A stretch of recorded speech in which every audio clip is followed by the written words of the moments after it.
నమస్కారం. శ్రీకర్ న్యూస్ కి స్వాగతం. ముందుగా ముఖ్యాంశాలు. దొమ్మేటి భవిష్యత్ తరాలకు ఆదర్శం. అధికారికంగా జయంతి జరపడాన్ని సాధించుకోగలిగాం. దొమ్మేటి వెంకటరెడ్డి విగ్రహం పెట్టించుకున్నాం. మహనీయులను గుర్తించి గౌరవించుకుందాం. అందరం కలిసికట్టుగా ముందుకు సాగుదాం. జయంతి కార్యక్రమంలో సిటీ ఎమ్మెల్యే ఆదిరెడ్డి శ్రీనివాస్.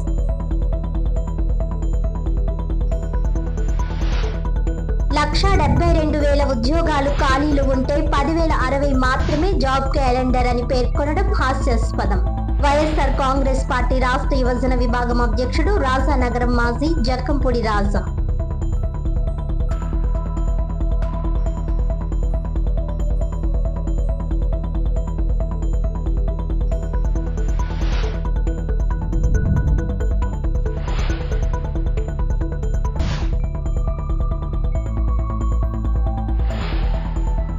ఎట్టకేలకు సుదీర్ఘకాలం తర్వాత పోలీసు యంత్రాంగం పాస్టర్ ప్రవీణ్ పగడాల సంస్కరణ సభ నిర్వహణకు అనుమతులు. మాజీ ఎంపీ జీవి హర్ష్ కుమార్.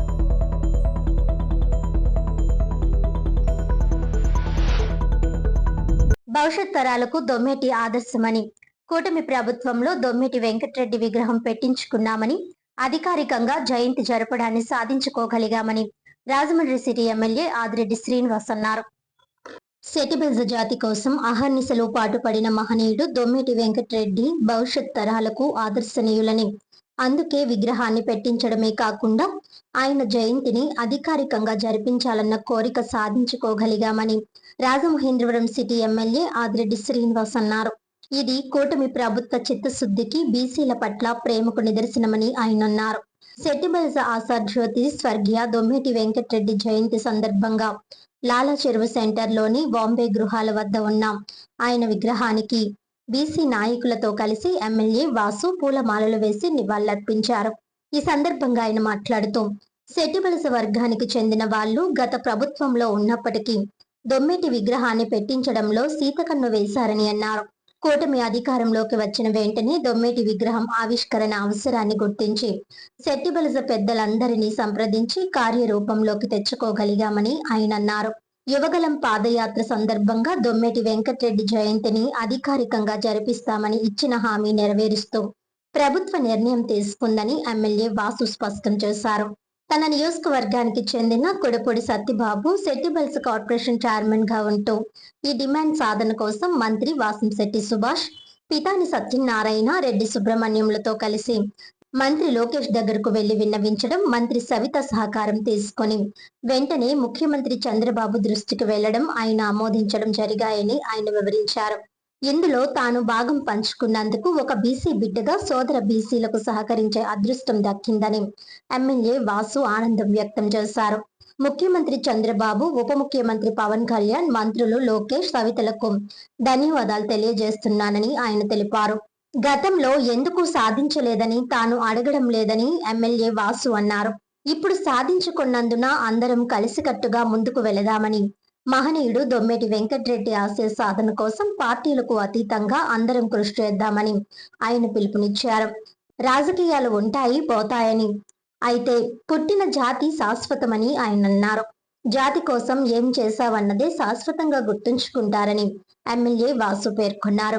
విగ్రహ ఆవిష్కరణలో దగ్గరుండి చూసుకోవడమే కాకుండా దొమ్మేటి జయంతి అధికారికంగా ప్రకటించి జరిపించే ప్రక్రియలో కూడా తాను భాగంగా ఉన్నందుకు గర్వంగా ఉందన్నారు. ఇంతకన్నా ఏం కావాలన్నారు. అందరం కలిసికట్టుగా ఈ నగరంలోని మహనీయులను గుర్తించి గౌరవిస్తూ వెళ్దామని ఎమ్మెల్యే వాసు అన్నారు. ఈ కార్యక్రమంలో అధిక సంఖ్యలో తెలుగుదేశం పార్టీ నాయకులు, బీసీ నాయకులు తదితరులు పాల్గొన్నారు. బీసీల యొక్క ఆరాధ్య దైవం సెట్టిబెల్జ జాతి యొక్క అభ్యున్నత కోసం, అభివృద్ధి కోసం జీవితకాలం పాటుపడిన వ్యక్తి, మహనీయుడు కీర్తిశేషులు దొమ్మేటి వెంకటరెడ్డి గారి జయంతి సందర్భంగా నా బీసీ కుటుంబ సభ్యులు, మరి ముఖ్యంగా సెట్టిబెల్జ జాతి గీత కులాల ఒక ఐక్యత కోసం కృషి చేస్తున్న నాయకులు, నా కూటమి కుటుంబ సభ్యులు అందరూ కూడా ఇక్కడికి విచ్చేసి ఘనమైన నివాళులు అర్పించడం జరిగింది. వారందరికీ నమస్కరించుకుంటూ మీడియా వారికి కూడా నమస్కారాలు తెలియచేస్తూ, గతంలో చూస్తున్నాం ఆ ప్రభుత్వంలో అదే జాతికి సంబంధించిన బిడ్డలు ఉన్నా దొమ్మేటి వెంకటరెడ్డి గారి యొక్క విగ్రహ ఆవిష్కరణ చేసుకోవడంలో కాసంత సీతకన్ను వేయడం జరిగింది. కూటమి వచ్చిన వెంటనే నాకు నేనుగా అడిగి ఆ జాతి బిడ్డలందరినీ అడిగి దొమ్మేటి వెంకటరెడ్డి గారి యొక్క విగ్రహాన్ని ఆవిష్కరించాల్సిన అవసరం ఉంది. అలాగే వివిధ జాతులకి సంబంధించిన పెద్దల్ని గౌరవించుకోవాల్సిన బాధ్యత ఉంది. ఒక బీసీ బిడ్డగా మీ అందరి యొక్క సహకారంతో ప్రజాప్రతినిధిని అయిన వాడిని అని విజ్ఞప్తించగా పెద్దలందరూ కలిసి లాలా చెరువు జంక్షన్లోని దొమ్మేటి వెంకటరెడ్డి గారి ఒక విగ్రహాన్ని ఆవిష్కరించుకున్నాం. ఆవిష్కరించుకున్న నాటి అడిగిన కోరిక దొమ్మేటి వెంకటరెడ్డి గారి యొక్క జయంతిని ప్రభుత్వం అధికారికంగా గుర్తించాలి. ఈ మాట సాక్షాత్తు తెలుగుదేశం పార్టీ జాతీయ ప్రధాన కార్యదర్శిగా యువగలం రథసారథి నారా లోకేష్ గారు ఇచ్చిన హామీ అని చెప్పి నాకు గుర్తించేవారు. ఈరోజు జయంతి సమీపిస్తున్న తరుణంలో ఇక్కడే సెట్టిబల్జా కార్పొరేషన్ చైర్మన్ నా నియోజకవర్గాన్ని నుంచి పొందిన వ్యక్తిగా ఆయన, పెద్దలు రెడ్డి సుబ్రహ్మణ్యం గారు, పితాని సత్యనారాయణ గారు, మంత్రిగా సోదరులు వాసంశెట్టి సుభాష్ గారు, సోదర మనందరం కూడా చెయ్యాలి అన్నప్పుడు హెచ్ఆర్డి మంత్రిగా అయిన లోకేష్ గారిని అభ్యర్థించి ఆ శాఖ మార్చులు సవిత గారి యొక్క సహకారం తీసుకొని గౌరవ ముఖ్యమంత్రి చంద్రబాబు నాయుడు గారు ఉప ముఖ్యమంత్రి గారి యొక్క సహకారంతో ఈరోజు ప్రభుత్వం అధికారికంగా దొమ్మేటి వెంకటరెడ్డి గారి యొక్క జయంతి వేడుకలు చేస్తుందని చాలా గర్వంగా చెప్తా ఉన్నాం. ఒక బీసీ బిడ్డగా గర్వపడతా ఉన్నా. నా బీసీ జాతికి సంబంధించిన మహోన్నతమైన వ్యక్తి ఒక జయంతి వేడుకల్ని ప్రభుత్వం అధికారికంగా గుర్తించింది. ఈ రోజున గతంలో ఎందుకు గుర్తించలేదని నేను అడగను. ఆ జాతి బిడ్డలుగా మీరు ఆత్మ పరిశీలన చేసుకోండి. కానీ గుర్తించాం, మీరు గౌరవించండి. మేము చేస్తున్న కార్యక్రమాన్ని గౌరవించండి. అందరం కలిసికట్టుగా వెళ్దాం. ఆ మహనీయుడి యొక్క జీవిత కాలం దేనికోసమైతే శ్రమించారో ఆయన యొక్క ఆశయ సాధన కోసం అందరం కూడా పార్టీలకు అతీతంగా కృషి చేద్దాం.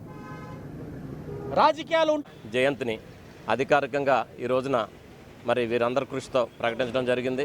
ఆ మహానీయుడు మరి సెట్టిబల్జల కోసం తన యొక్క సొంత ఆస్తుల్ని ఖర్చు పెట్టి ఈరోజు జాతి ఔన్నత్యం కోసం ఎంతో కష్టపడినటువంటి వ్యక్తి అయినా మరి ఆయన వల్ల ఈ రోజున మరి జాతీయులందరూ కూడా ఈ స్థితిలో ఉన్నారంటే కారణం దొమ్మేటి వెంకటరెడ్డి గారు. ఆయన యొక్క కృషిని మరి ఈరోజు కూటమి ప్రభుత్వం గుర్తించి మరి వారు ఇచ్చినటువంటి గౌరవానికి మేము ఈనాడు తెలుగుదేశం పార్టీ బీసీ విభాగం తరఫు నుంచి మరి చంద్రబాబు నాయుడు గారికి, పవన్ కళ్యాణ్ గారికి, లోకేష్ గారికి, అలాగే ఇక్కడ మా శాసనసభ్యులు శ్రీ ఆదిరెడ్డి శ్రీనివాస్ గారికి అలాగే అందరికీ నమస్కారం.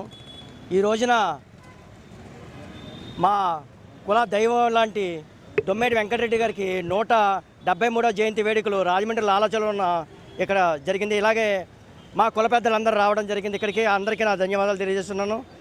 ముఖ్యంగా ఈ రోజున మన స్టేట్ గవర్నమెంటు ఈ రోజున జీవో పాస్ చేయడం జరిగింది. అధికారికంగా జరుపుకుని జీవో పాస్ చేయడం జరిగింది. దానికి నా హృదయపూర్వక ధన్యవాదాలు తెలియజేసుకుంటూ మా నారా లోకేష్ గారికి, అలాగే చంద్రబాబు నాయుడు గారికి, అలాగే మా కుల ఎమ్మెల్యేలైన మా రెడ్డి సుబ్రహ్మణ్యం గారు కానీ, పితాని సత్యనారాయణ గారు కానీ, అలాగే మా కార్పొరేషన్ చైర్మన్ అయిన కురుపూడి సత్యబాబు గారికి, అలాగే ఆయనకి అన్నదండలుగా నిలిచి లోకేష్ గారితో మాట్లాడి ఎలాగైనా ఈ బిల్లును పాస్ చేయించిన మా రాజమండ్రి ఎమ్మెల్యే ఆదిరెడ్డి శ్రీనివాసరావుకి ముఖ్యంగా నా కృతజ్ఞతలు తెలియజేసుకుంటున్నాను. నమస్కారం. నిరుద్యోగుల నోట్లో కూటమి ప్రభుత్వం మన్ను కొట్టిందని వైఎస్ఆర్ కాంగ్రెస్ పార్టీ రాష్ట్ర యువజన విభాగం అధ్యక్షుడు రాజానగరం మాజీ ఎమ్మెల్యే జక్కంపూడి రాజా విమర్శించారు.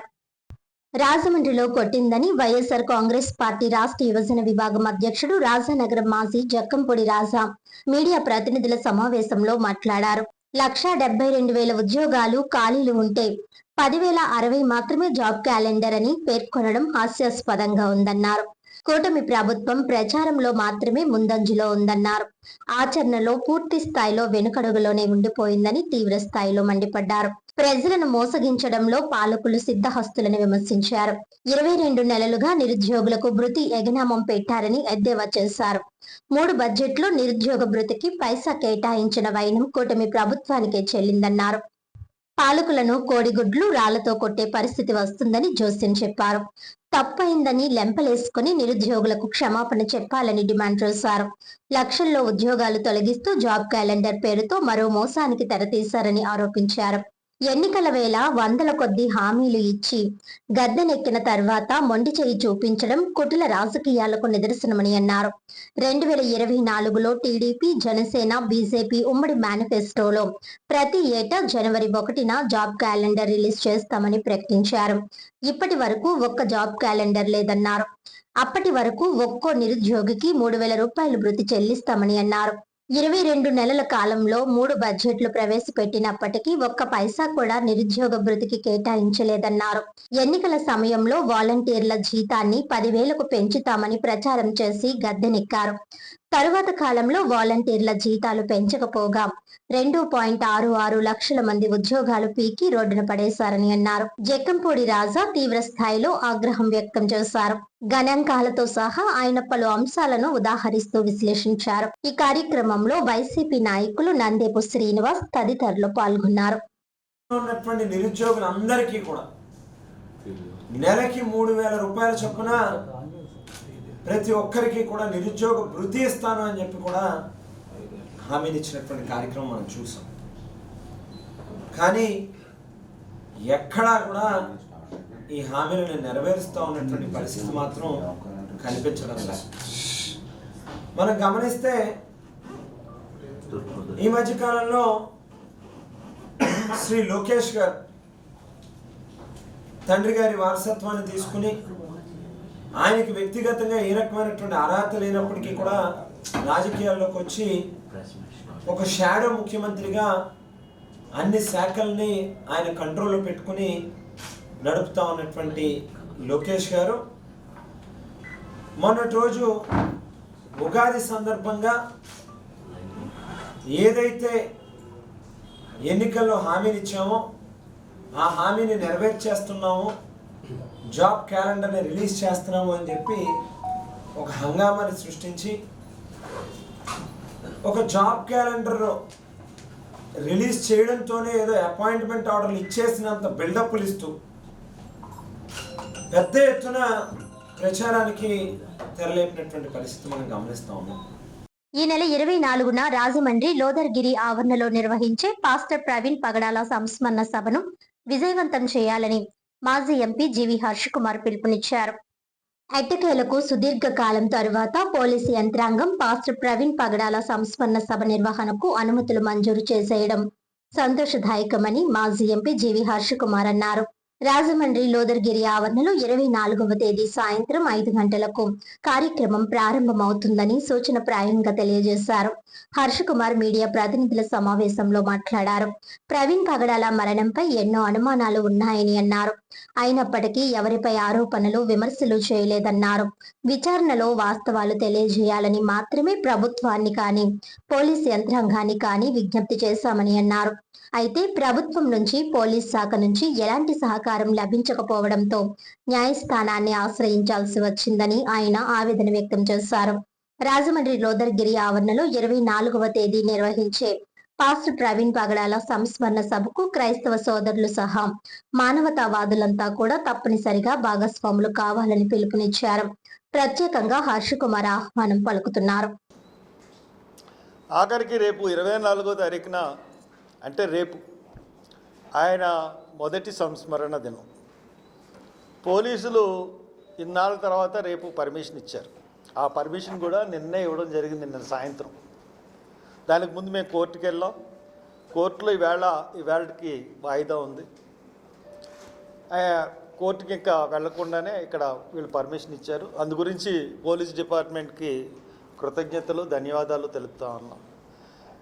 వీళ్ళు ఎందుకు ఈ ప్రవీణ్ పగడాల హత్య అని మేము అంటుంటే, పోలీసులు స్ట్రాంగ్గా ఇది యాక్సిడెంట్ అని చెప్పడం జరుగుతూ ఉంది.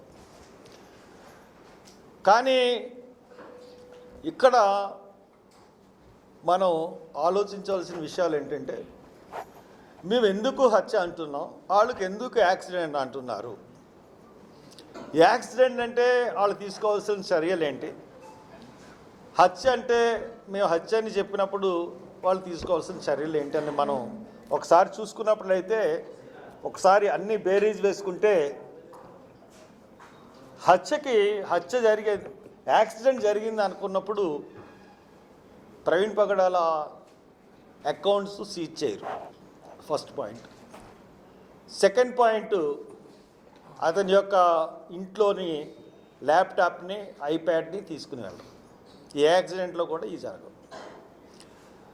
దాని తర్వాత వాళ్ళు పోస్ట్ మార్టం కానీ లేకపోతే అటాప్సీ రిపోర్ట్ కానీ ఇప్పుడు దాకా కూడా వాళ్ళు అఫీషియల్గా కూడా ప్రెస్ మీట్ పెట్టి ప్రకటించడం జరగలేదు. ఇవన్నీ కూడా జరుగుతూ ఉన్నప్పుడు మా అనుమానం ఇంకా బలపడింది.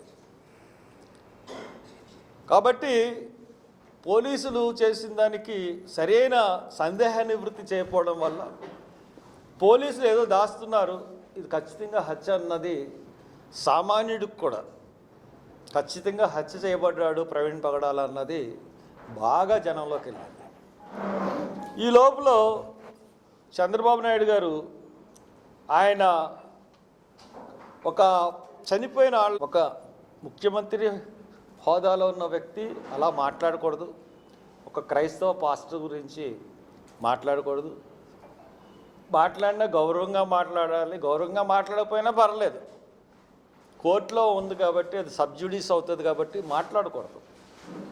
అంటే ఆయన మాటలు ఏంటంటే కోర్టుని ప్రభావితంగా చేస్తుంది అన్న ఉద్దేశంతో ఆయన మాట్లాడినట్టు మాకు అనిపించింది.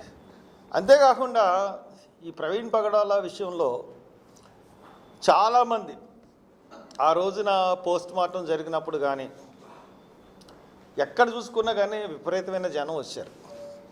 ఎందువల్లంటే ఆయన మేము ఎవరి మీద ఇప్పుడుకొచ్చి మేము పాస్టర్ ప్రవీణ్ పగడాల చనిపోయిన తర్వాత ఇప్పుడు దాకా ఎవరిని మేము దూషించలేదు, ఎవరి మీద అనుమానాలు వ్యక్తం చేయలేదు, ఏ మతాన్ని దూషించలేదు, ఎవరిని కూడా మేము అనలేదు.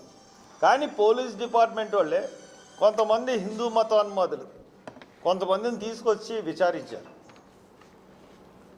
విచారించారు, మరి విచారించి పంపేయడం కూడా జరిగింది. మీ ఎవరి మీద కంప్లైంట్ ఇవ్వలేదు.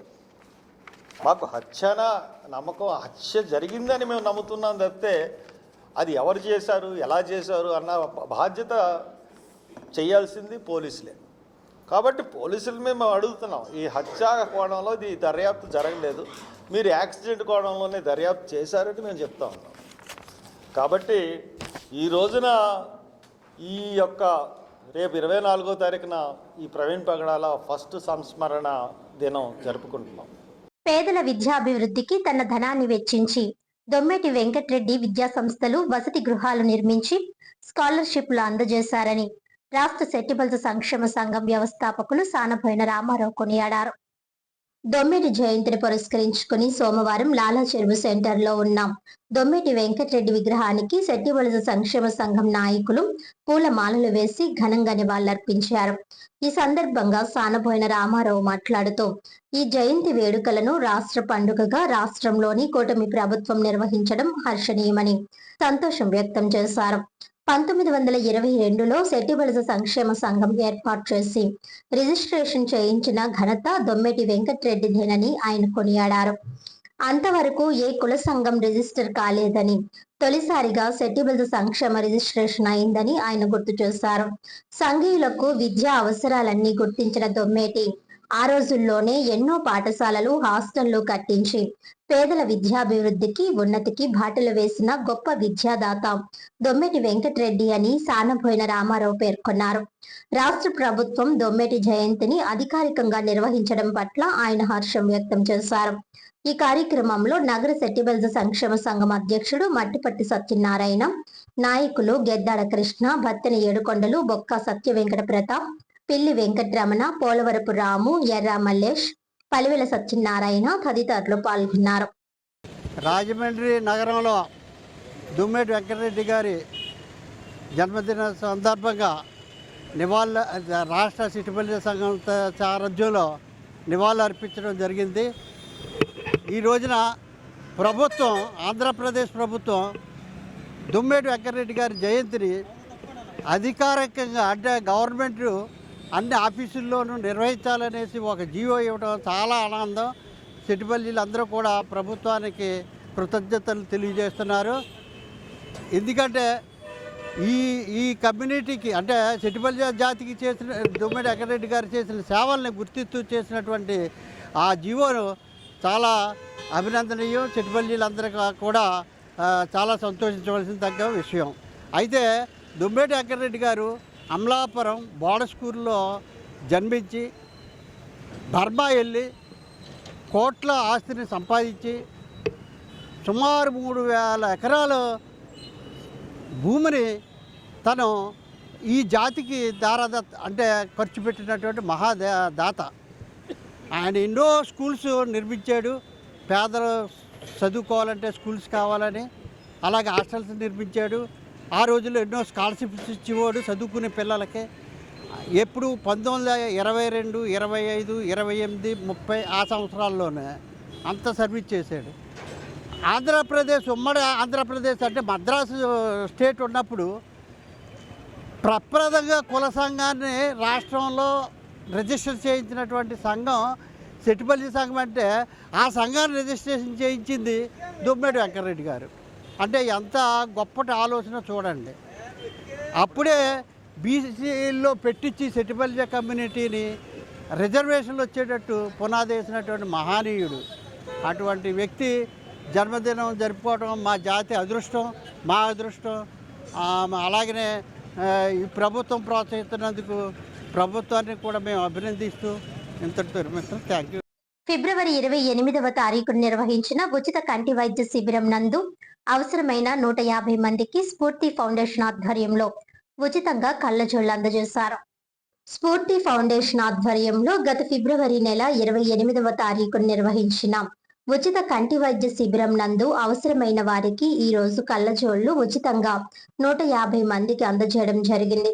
ఈ కార్యక్రమానికి ముఖ్య అతిథులుగా వ్యాపారవేత్త బేరులాల్ జైన్, హనుమాన్ సింగ్ పురోహితు, అశ్విన్ జవహర్ పాల్గొన్నారు. ట్రస్ట్ సభ్యులు నల్లం ఆనంద్ కుమార్, గుణపర్తి శివ, చొక్కాకుల ప్రకాష్, కమలేష్ కుమార్ జైన్, మందపల్లి శ్రీనివాస్, కొరగంటి శ్రీనివాస్, జీడిపిక్కల కిరణ్, సాయి కృష్ణ, అత్తెం శ్రీనివాస్ తదితరులు పాల్గొన్నారు. స్ఫూర్తి ఫౌండేషన్ తరఫున గత నెల 28/2/2026 తేదీన స్థానిక 25వ డివిజన్ నందు కంటి వైద్య శిబిరం ఉచితంగా నిర్వహించడం జరిగింది. అందులో కొంతమందికి ఆపరేషన్స్ పడితే అగర్వాల్ హాస్పిటల్ నుంచి డాక్టర్స్ వచ్చి వాళ్ళకి క్యాటరాక్ట్ ఆపరేషన్ కూడా ఉచితంగా చేయడం జరిగింది. అదేవిధంగా ఎవరికైతే డ్రాప్స్ అవసరమో, ఎవరికైతే మాత్రలు అవసరం వాళ్ళకి అందజేయడం జరిగింది.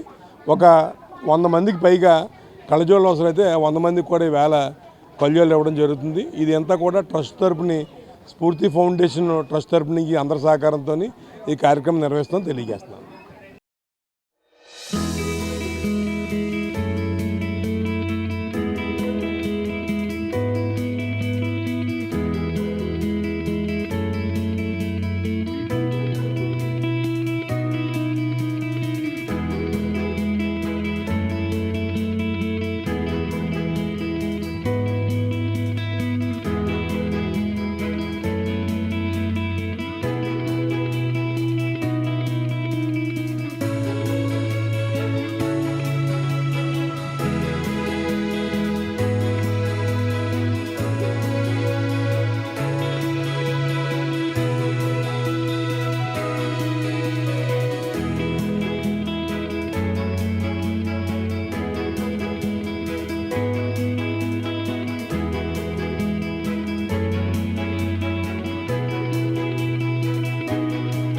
రాజమండ్రి వైఎస్ఆర్సీపీ పార్టీ కార్యాలయంలో రాజమండ్రి ఎస్సీ విభాగం అధ్యక్షులు తిరగటి దుర్గారావు మరియు సభ్యులు పాత్రికేయుల సమావేశం నిర్వహించారు.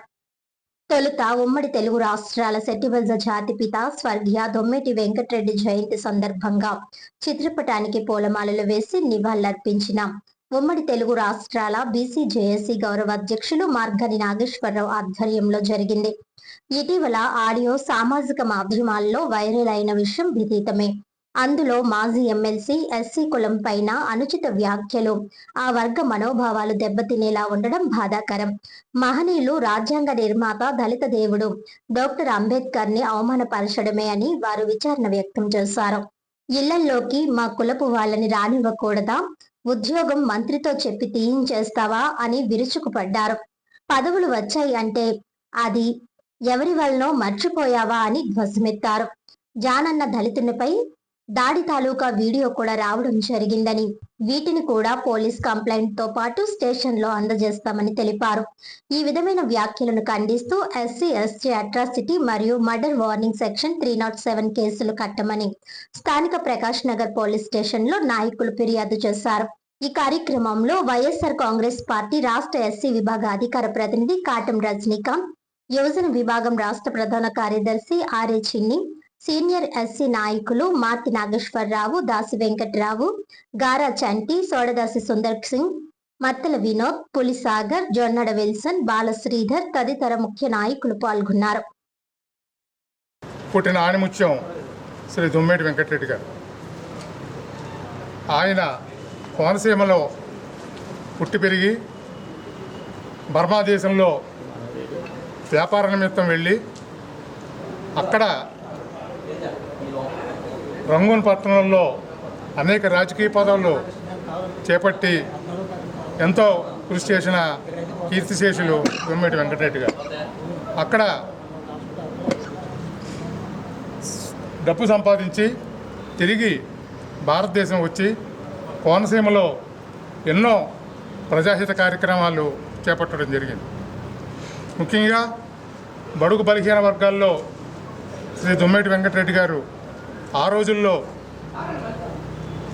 పాఠశాలలు నిర్మించి ఆనాడు బడుగు బలహీన వర్గాల్లో ఏ రకమైన విద్య ఉద్యోగాలు లేని పరిస్థితుల్లో ఆయన చదువు చెప్పించి ఎంతోమందిని పైకి తీసుకురావడం జరిగింది.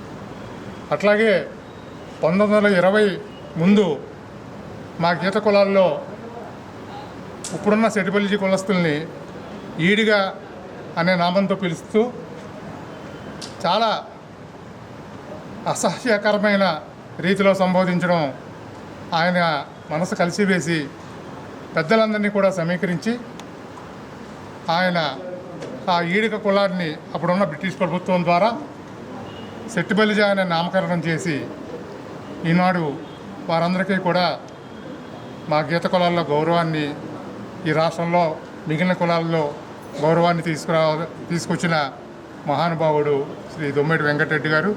వారి నాటి జయంతిని మనందరం కూడా ఈ వైఎస్ఆర్ పార్టీ సిటీ కార్యాలయంలో మనం జరుపుకోవడం చాలా ఆనందకరం అని చెప్పి మనం చేస్తూ సెలవు. అందరికీ నమస్కారం. ఈ రోజున నా పేరు కాటం రజనీకాంత్, వైఎస్ఆర్ కాంగ్రెస్ పార్టీ ఎస్సీసెల్ రాష్ట్ర అధికార ప్రతినిధిగా నన్ను నియమించిన జగన్మోహన్ రెడ్డి గారికి ఫస్ట్ ధన్యవాదాలు. అదేవిధంగా గౌరవనీయులు పెద్దలు మార్గన్ భరతరామ్ గారు నాకు ఈ పదవి ఇచ్చినందుకు మీడియా ద్వారా ప్రతి ఒక్కరు కూడా ధన్యవాదాలు తెలుపుకున్నాను.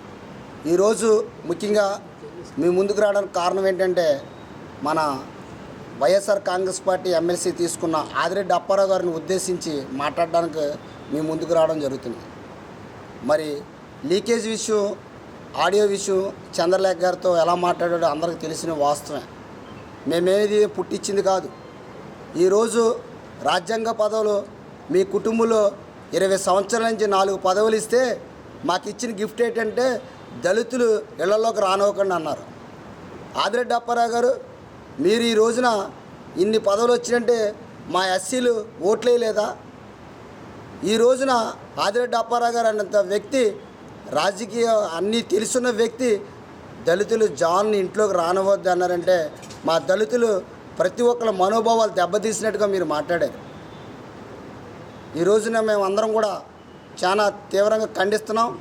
మరి ఆదిరెడ్డి అప్పారావు గారు అనే వ్యక్తి మీద ఎస్టీ కేసు పెట్టాలని గవర్నమెంట్ని కోరుతున్నాం. ఎందుకనంటే ఈ రోజున బాబాసాహెబ్ అంబేద్కర్ రాజ్యాంగాన్ని తూట్లు పొడిచినట్టుగా దళితులు ఈరోజు ఇన్ని సంవత్సరాలు స్వతంత్రం వచ్చినా మమ్మల్ని ఇళ్లలోకి రాని పరిస్థితిలోని ఉన్నామని అప్పారావు గారు ఎంత కించపరిచాడు. ఇది ఎంతవరకు కరెక్ట్ అని మీ ద్వారా మేము తెలుసుకుంటున్నాం. మీడియా మిత్రులందరూ కూడా మా హృదయపూర్వక జైభీములు తెలియజేసుకుంటున్నాం. మరి ముఖ్యంగా ఆదిరెడ్డి అప్పారావు గారు షెడ్యూల్ క్యాస్ట్ వాళ్ళు ఇంట్లో రాణిస్తావా అంటే, షెడ్యూల్ క్యాస్ట్ వాళ్ళు ఇంట్లో రాణిస్తావా అని చెప్పేసి అనడానికి ఒక రాజ్యాంగపరంగా వాళ్ళ అబ్బాయే ఎమ్మెల్యేగా పదవి చేస్తున్నారు. అలాగే తన ఒక వైఎస్ఆర్ పార్టీ తరపు నుంచి ఒక ఎమ్మెల్సీ పదవి తీసుకున్నారు. అలాగే వారి మిస్సెస్ గారు మేయర్గా చేశారు. అంత షెడ్యూల్ వాళ్ళు సంబంధం లేకంట, షెడ్యూల్ ఓట్లు వేయకంట, షెడ్యూల్ వారు ఆమోదం లేకుండానే మీరు ఇంతవరకు మీరు రాజకీయంలో నెగ్గుకుంటూ వచ్చారా? షెడ్యూల్ అంటే మీకు అంత సులకన భావం చూపించడం అనేది చాలా అవమానకరం అండి. ఇది మీ అబ్బాయి గారు అంటుంటారు, మీ భద్రత మా బాధ్యత అంటారు. ఇదే నా బాధ్యత అంటే, ఒక లేడీని మీరింత దౌర్జన్యంగా నీ అంతు చూస్తాను, నేను వచ్చానంటే ఏమైపోద్ది, అక్కడ ప్రళయం చేసేస్తాను, ఓ పెద్దవారుగా ఉన్నారు, వయసు రీత్యా మీరు పెద్దవారు, ఇలాంటి మాటలు మీరు అనవలసిన మాటలు కాదు. ఒక రాజకీయంగా ఉన్నామంటే అందరూ మీకు అవసరమే. ఈరోజు మీరు ఓ షెడ్యూల్ క్యాస్ట్ అని 3-4 సార్లు మీరు ఉచ్చరించారు అంటే షెడ్యూల్ క్యాస్ట్ అంటే అంత నీచంగా కనపడుతున్నారా? మేము మీ పనులు చేయాలి, మేమంతా మీ వర్క్ చేయాలి, మా ఓట్లన్నీ మీకు వెయ్యాలి, మేమంతా కూడా మీకు షెడ్యూల్ క్యాస్టులను ఇంట్లో రాణిస్తావా? ఏంటి సార్ ఇది? ఇంత అవమానకరమైన మాట్లాడడం చాలా తప్పు. ఇది మీడియా వారందరికీ నా నమస్కారాలు. మరి ఈ కూటమి ప్రభుత్వం ఏర్పడ్డ దగ్గర నుంచి దళితుల మీద రాష్ట్రం అంతా దాడులు జరుగుతూనే ఉన్నాయి. మరి మొన్నటి రోజున ఆదిరెడ్డి శ్రీనివాస్ గారు తండ్రి గారు అప్పారావు గారు మరి ఆడియో టేపుల్లో మాట్లాడుతూ ఆ షెడ్యూల్ క్యాస్ట్ వాడే దొరికాడని సంబోధిస్తూ మాట్లాడారు. అంటే షెడ్యూల్ క్యాస్ట్ వ్యక్తి మనిషి కాదా? మరి గత ఎన్నికల్లో ఇంటింటికి దళితుల ఇంటికి తిరుగుతూ ఓట్లు అడిగారు. మరి అప్పుడు మీకు తెలియలేదా షెడ్యూల్ క్యాస్ట్ అని చెప్పేసి? మరి రాబోయే రోజుల్లో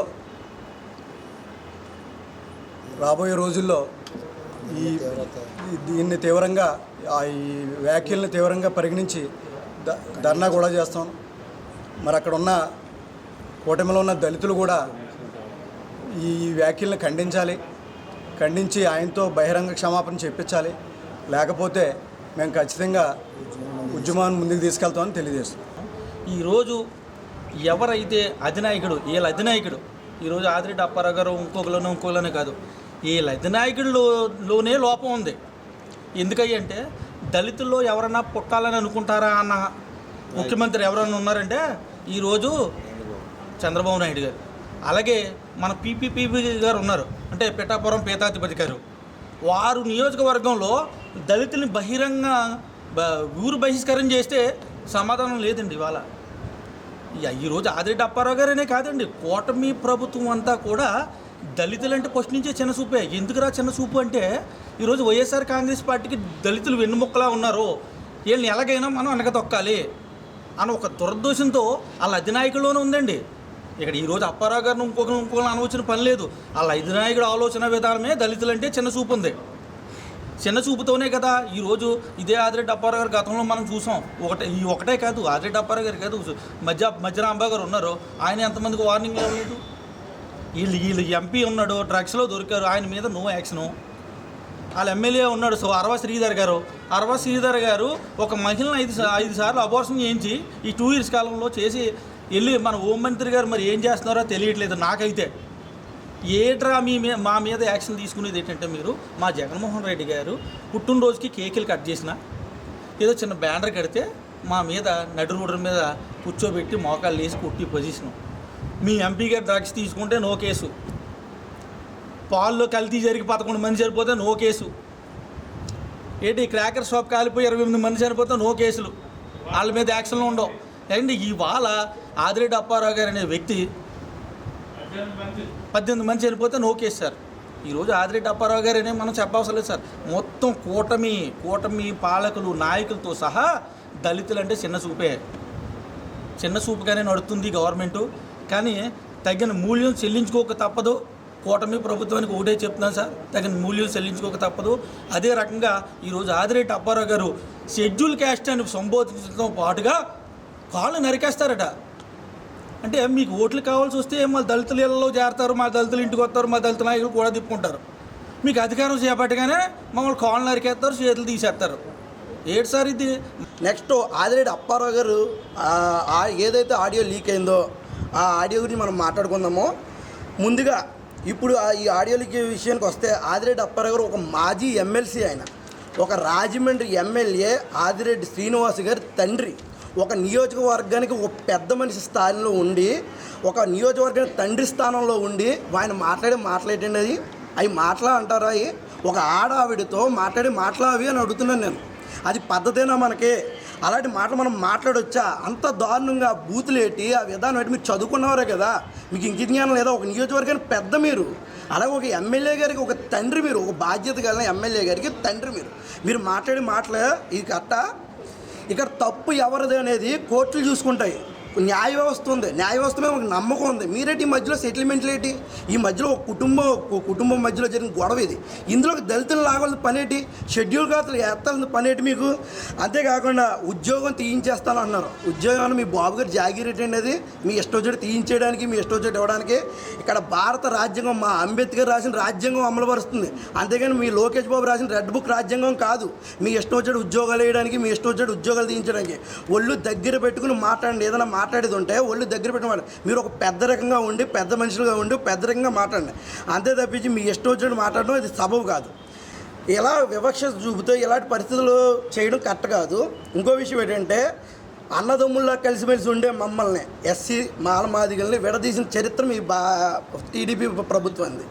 అలాగే ఈరోజు రాజమండ్రి మహానగరంలో కుల వివక్ష చూపిస్తా ఇంత దారుణంగా ఆడియోలు లీక్లు అవుతే ఇంత దారుణంగా మాట్లాడితే పల్లెటూళ్ళ పరిస్థితి ఏంటి? ఒక రాజమండ్రి మహానగరంలోనే ఇలాంటి పరిస్థితి ఉందంటే పల్లెటూళ్ళ పరిస్థితి ఏంటి? మీరు చేసేది కరెక్ట్ కాదు. అదేవిధంగా వైఎస్ఆర్సీపీ పార్టీలో ఉన్న దళితులు ఉన్నాయి, పార్టీలు వేరైనా టీడీపీలో ఉన్న దళితులు ఉన్నాయి. ఈ విషయంలో స్పందించి, ఇది ఇక్కడ పార్టీలకు సంబంధం లేదు, మన యొక్క జాతి యొక్క మనుగడకి సంబంధం ఇది. దీనికోసం మీరు స్పందించి మీ నాయకుని ప్రశ్నించండి.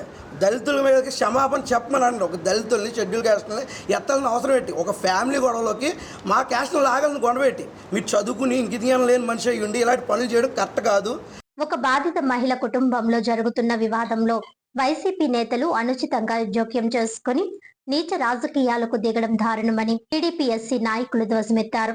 పాలచర్లకు చెందిన వై విజయాదేవి, ఆమె భర్తకు అత్తకు జాన్ అనే మరో వ్యక్తికి మధ్య కాపురానికి సంబంధించిన వివాదం చోటు చేసుకోవడం, పోలీస్ కేసుల వరకు వెళ్లడం, పెద్ద మనుషులతో చర్చలు జరగడం తెలిసిందే.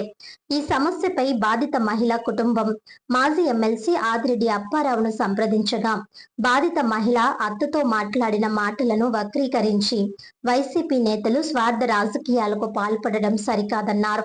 స్థానిక ఆనం రోటరీ హాల్లో సోమవారం జరిగిన మీడియా సమావేశంలో తెలుగుదేశం పార్టీ జిల్లా ప్రధాన కార్యదర్శి కాశీ నవీన్ కుమార్ మాట్లాడుతూ బాధిత మహిళా కులానికి చెందిన మాజీ ఎమ్మెల్సీ అప్పారావు ఆడియోలో మాట్లాడిన మాటలను వైసీపీ నేతలు వక్రీకరించి ఎడిట్ దుష్ప్రచారం చేస్తున్నారని విమర్శించారు. 2019-2024 ఎన్నికల్లో దారుణంగా ఓడిపోయిన మాజీ ఎంపీ వైసీపీ నేతలు ఓటమిని జీర్ణించుకోలేక అత్యధిక మెజార్టీతో గెలిచిన ఆదిరెడ్డి వాసు కుటుంబాన్ని లక్ష్యంగా చేసుకుని తప్పుడు ప్రచారాలు, వక్రీకరించిన వీడియోలు, ఆడియోలతో రాజకీయ ఉనికిని కాపాడుకోవడానికి చేస్తున్నారని ఆయన విమర్శించారు. జగన్ హయాంలో డాక్టర్ సుధాకర్ మొదలు దళితుల్ని హత్య చేసి డోర్ డెలివరీ చేసిన వరకు దళితులపై, మహిళలపై జరిగిన దాడులు, దౌర్జన్యాలు మర్చిపోయారా అని ప్రశ్నించారు. ఆర్యాపురం బ్యాంకు డైరెక్టర్ తొరకల నిర్మల మాట్లాడుతూ దళితులను కించపరిచారని, అన్యాయం జరిగిందని మొసలి కన్నీరు కారుస్తున్న వైసీపీ నేతలు వారి హయాంలో దళితులకు జరిగిన అన్యాయాలపై, అవమానాలపై ఎందుకు మాట్లాడడం లేదని ప్రశ్నించారు. మహిళ అయి ఉండి కోడలకు అన్యాయం చేస్తున్న అత్త చర్యలను మాజీ ఎమ్మెల్సీ ఆదిరెడ్డి అప్పారావు ఖండించి వారి కాపురం నిలబెట్టడం కోసం పెద్ద మనిషిగా నిలదీయడం సమంజసమేనని అన్నారు. క్వారీ ఏరియాలో దళితుల అభివృద్ధికి ఆదిరెడ్డి కుటుంబం చేసిన చేస్తున్న సేవలు నగర ప్రజలందరికీ తెలిసిందేనని, వారి కుటుంబాన్ని రాజకీయంగా దెబ్బ కొట్టడానికి వైసీపీ నేతలు చేస్తున్న కుట్రని విమర్శించారు.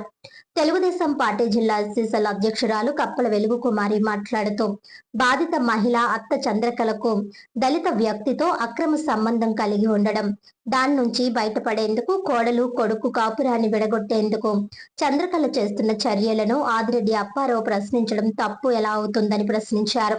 ఏదో ఒక సంఘటనను అడ్డం పెట్టుకుని నెలకొక ఎపిసోడ్లా సిగ్గుమాలిన రాజకీయాలు చేయడం వైసీపీ నేతలకు బ్రాండ్ గా మారిందన్నారు. జగన్ హయాంలో ఎంతమంది మహిళలకు, దళితులకు న్యాయం చేశారో వైసీపీ నాయకులు చెప్పాలని అన్నారు. తెలుగుదేశం పార్టీ సిటీ ఎస్సీసీఎల్ అధ్యక్షుడు చాపల చినరాజ్ మాట్లాడుతూ, ఆదిరెడ్డి అప్పారావు ఆడియోను ఎడిటింగ్ చేసి సోషల్ మీడియాలో తప్పుడు ప్రచారం చేస్తున్నారని విమర్శించారు. గతంలోనూ వైసీపీ నేతలు సోషల్ మీడియాలో ఇదే విధంగా తెలుగుదేశం పార్టీ నాయకుల వ్యక్తిగత సంభాషణలను ఎడిట్ చేశారని గుర్తు చేస్తూ, వారికి ఇదొక అలవాటుగా మారిందని అన్నారు. నగరంలో ఆదిరెడ్డి కుటుంబానికి ఉన్న ప్రజాదరణను చెడగొట్టడానికి వైసీపీ నేతలు ఆడుతున్న పన్నాగాలని విమర్శించారు. కులాల పరంగా జరుగుతున్న వివాదాన్ని రాజకీయాల్లోకి లాగడం సరికాదని అన్నారు. ఇకనైనా వైసీపీ నేతలు ప్రజా సమస్యలపై ప్రజా పోరాటాలు చేసుకుని రాజకీయ ఉనికిని కాపాడుకోవాలని హితవు పలికారు. సమావేశంలో దళిత నాయకులు కోరుమిల్లి విజయశేఖర్, మొగమాటి సత్యనారాయణ, ఈతలపాటి రవి, తానేటి కృపామణి, మామిడి శ్రీను, భూరా రమణ, కానేటి ప్రభు, నాగేశ్వరరావు, మోత నాగలక్ష్మి తదితరులు పాల్గొన్నారు. ప్రింట్ అండ్ ఎలక్ట్రానిక్ మీడియా సోదరులందరికీ కూడా నా నమస్కారాలు తెలియజేస్తున్నా. ఈరోజు తెలుగుదేశం పార్టీ ఎస్సీసీఎల్ ఆధ్వర్యంలో మరి మీడియా సమావేశం ఎందుకైతే నిర్వహిస్తున్నామో మీ అందరికీ ఇప్పటికే తెలిసింది.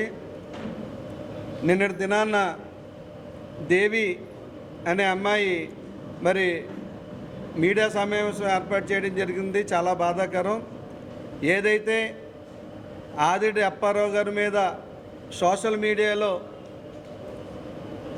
బాగా వైరల్ చేసిన విషయం తెలిసిందే. అయితే ఆదిరెడ్డి అప్పారావు గారు వాళ్ళ సామాజిక వర్గానికి సంబంధించి ఒక పెళ్లి వ్యవహారంలో మాట్లాడడం జరిగింది. నిన్న ఆ దేవి అనే అమ్మాయి చెప్పినప్పుడు ఎవరైతే చంద్రకళ గురించి మాట్లాడారో మరి దానికి సంబంధించి మా సామాజిక వ్యక్తి అయిన ఒక ఆయన్ని సంబోధించడం మనం చూసాం. ఏంటంటే ఈ రోజున ఈ సోషల్ మీడియా ఈ వైసీపీ వాళ్ళు ఏది చూసినా సరే వాళ్ళకి భ్రమ కింద. మరి ఆడియో మీరు ఎంతమంది చూసారో నాకు తెలియదు, కానీ ఏదైతే సామాజిక వర్గాన్ని ప్రస్తావించినప్పుడు ఆడియో 2 సార్లు ఎడిట్ చేశారు. అలాగే ఇంకో సంఘటనలో కూడా అదే ఆడియోలోని 2 సార్లు ఎడిట్ చేశారు. అంటే వైసీపీ వాళ్ళకి ట్రోల్ చేయడానికి ఈ ఎడిటింగ్ బాగా అలవాటు అయిపోయింది. మరి ఇదే వైసీపీ గతంలో మరి వైజాగ్లోని డాక్టర్ సుధాకర్ గారిని సంఘటన మీద ఎందుకు స్పందించలేదు? అలాగే రాజమండ్రికి సంబంధించి మరి రూరల్ గ్రామానికి సీతానగరంలో శిరోమణనం గొడవ కానీ, అలాగే బూరుపూడిలో మైనర్ బాలిక మీద అత్యాచారం గొడవ కానీ మరి ఎందుకు స్పందించట్లేదు? మరి గత ప్రభుత్వంలో ఇవన్నీ కూడా ఎస్సీల మీద జరుగుతున్నాయి, కానీ ఏదో ఒక సంఘటన తీసుకొని బదలం చేయాలనే ఆలోచనతో ఇది తీసుకురావడం చాలా దురదృష్టకరం. మరి సోదరులు ఇందాక కూడా ఏదో ప్రెస్ మీట్ పెట్టి క్షమాపణ చెప్పాలి అంటున్నారు. అయితే ఫ్యామిలీ తగాదాలో ప్రస్తావించిన దాన్ని ఎడిటింగ్ చేసి ఈరోజు క్షమాపణ చెప్పడం చాలా దురదృష్టకరం. ఏదైతే మీరు ఈ సోషల్ మీడియాలో వైరల్ చేశారు కాబట్టి ఎవరైతే సోషల్ మీడియాలో వైరల్ చేశారో వాళ్ళే దీనికి క్షమాపణ చెప్పాలి. నేను ఇంకో విషయం చెప్తున్నా. ఏదైతే ఈ సోషల్ మీడియాలో అలచల్ చేసే వ్యక్తులకు మేము చెప్తున్నాం, ఏదైతే 1వ బూత్ నుంచి మరి చూసుకుంటే కారీ ప్రాంతం ఏరియా కానీ మిగతా ఏరియాలో కానీ అన్నీ మా ఎస్సీ సామాజిక వర్గం ఓట్లతోటే 2019 కానీ 24 కానీ మరి చెంప దెబ్బ కొట్టినట్టు చూశారు. 19లో కన్నా 24లో ఎంత మెజార్టీ వచ్చిందో చూశారు. అది కూడా ఎస్సీ పాకెట్లోనే వచ్చింది. కనుక ఇప్పుడైనా అసలు మీరు సామాజిక వర్గాన్ని పక్కన పెట్టి మీరు ఎలా ఓట్లతో అధికారంలో రావాలో, ప్రజలకు ఎటువంటి సంక్షేమ పథకాలు అందుతున్నాయి వాటి మీద మీరు పోరాటం చేయండి. అంతేగాని ఏదో వీడియోలు పట్టుకొని వైరల్ చేయడం చాలా దురదృష్టకరం. మీరు ఎట్టి పరిస్థితుల్లో దీన్ని సమాధానం మేము డిమాండ్ చేస్తున్నాం. నమస్కారం. మరి నిన్న జరిగిన సంఘటన అయితే ఒక మహిళ అమ్మాయి పెళ్లి చేసుకొని భర్త దగ్గర వెళ్ళకోకుండా అమ్మాయి ఒకటే ప్రశ్న అడిగింది, నన్ను విడాకులు ఇచ్చేయమంటున్నారు, ఏం చూసుకొని ఇమ్మంటున్నారు, నేనేం తప్పు చేశానో చెప్పండి అని అడిగింది క్వశ్చను. ఆ క్వశ్చన్కి ఆన్సరు మరి భర్త చెప్తాడా లేకపోతే వెళ్ళి జగన్మోహన్ రెడ్డి చెప్తాడా? అంటే ఒక అమ్మాయికి కష్టం జరిగింది, కట్నం ఇచ్చి పెళ్లి చేసుకొని ఈరోజు ఆ అమ్మాయిని కాపురానికి తీసుకెళ్లకుండా విడదీసి ఉంటే ఆ అమ్మాయి బాధతో పాటు వాళ్ళందరూ కూడా బాధపడితే వాళ్ళందరూ ఇల్లు అడిగిన ప్రశ్నకి మరి ఒక ఎస్సీ మనిషిని పెట్టి అతను పెట్టేసి మధ్యలో ఎస్సీ ఎస్టీ కేసులు పెట్టి వాళ్ళ మీద అభియోగాలు పెట్టారు. అదేవిధంగా ఇప్పుడు చంద్రకళ అన్న ఆవిడైతే ఒకటి ఆలోచించాలి. ఆవిడ పెద్ద ఆయన అప్పారావు గారు మాట్లాడారు. ఏం మాట్లాడారు? ఆయన తప్పుగా అయితే మాట్లాడలేదు. నువ్వు ఆడదానిగా అసలు కరెక్ట్ కాదు, ఎందుకంటే ఒక ఆడపిల్ల బతుకుని ఇబ్బంది పెట్టావు కాబట్టి దాని విషయంలో నువ్వు చేసింది పొరపాటు అని ఆయన మాట్లాడారే తప్ప వక్రంగా మాట్లాడలేదే. క్యాస్ట్ని ఎవరిని పెట్టి పిలవలేదే. ఆయన ఒకటి ఎవరినైతే షెడ్యూల్ క్యాస్ట్ అది కూడా మీరు ట్రాప్ చేశారు తప్ప అది ఎవరు కూడా ఆయన మాట్లాడేది కాదు. ఒక మాటని 2-3 సార్లు ఎందుకు వస్తున్నాయి? ఇప్పుడు ఆదిరెడ్డి అప్పారావు గారు కానీ వాసు గారు కానీ ఒకటే కోరి ఏరియా అంతా కూడా ఆదిరెడ్డి అప్పారావు గారికి కానీ ఆ ఫ్యామిలీకి కానీ అండగా ఉంటుంది. ఎందుకంటే ఎస్సీలు ఏ కష్టంలో ఉన్నా సరే ఆ కుటుంబం వచ్చి ఆదుకుంటుంది. అక్కడ మాకు అందరికీ తెలుసు. ఒక అమ్మాయి తలసిమియా వ్యాధితో ఒకే కుటుంబంలో 2 తలసిమియా వ్యాధితో మంచాన్ని బట్టి వాళ్ళ ఫ్యామిలీ అంతా కూడా చనిపోవడానికి సిద్ధమయ్యే టైంలో ఆదిరెడ్డి అప్పారావు గారు ఆదుకున్నారు వాళ్ళని. ఇప్పుడు ఈరోజు వాళ్ళ ఇంట్లో ఫోటో పెట్టుకుని వాళ్ళు ఏంటంటే ఆయనే మాకు దేవుడు అంటున్నారు.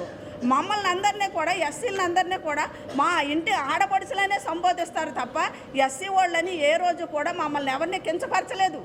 అలాంటి ఆదిరెడ్డి అప్పారావు గారు ఏదో అనేసారంటే పెద్ద ఆయన మాట్లాడుతుండగా నువ్వేం మాట్లాడుతున్నావు? నువ్వు చేసిన తప్పు కాదమ్మా. ఒక ఆడపిల్లని ఈరోజు రోడ్డు మీద పెట్టావు. మరి మా ప్రభుత్వం అయితే ఆడపిల్లకి ఏదైనా చేస్తుంది. మరి భర్త గారు మీరు ఆడపిల్లకి ఏమైనా చేయగలుగుతున్నారా? అది ఒకటి చూడండి. కోరి ఏరియా నుంచి 42 వార్డుల్లో ఆదిరెడ్డి కుటుంబానికి అందరూ అండగా ఉంటారు. ఎస్సీలు అందరూ కూడా ఈరోజు మాకు కలహాలు పెట్టి మమ్మల్ని వేరు చెయ్యాలి ఆ కుటుంబం నుంచి అని చూస్తున్నారేమో. మీరు చేసింది అయితే చాలా తప్పు. ఆదిరెడ్డి అప్పారావు గారికి క్షమాపణ చెప్పవలసిన అవసరం అయితే లేదు. ఎందుకంటే ఆయన ఏ రోజు కూడా తప్పు చేయలేదు, ఆయన చేయరు కూడా. ఒక పెద్ద మనిషిగా ఆయన మాట్లాడారు. ఆ మాటల్లో మీకు ఏమైనా తప్పు అనిపించిందేమో భరత్, ఒకసారి నువ్వు గుర్తు చేసుకో. అత్యాచారాలు చేసేటప్పుడు అదేవిధంగా ఒక ఎమ్మెల్సీ అయి ఉండి ఒక ఎస్సీ నాయకుడిని, ఎస్సీ అతన్ని డ్రైవర్ని మొక్కలు చేసి డోర్ డెలివరీ చేసేటప్పుడు ఏమైంది? నువ్వు ఆ రోజు ఎస్సీలందరూ నీకు ఏం అనిపించలేదా?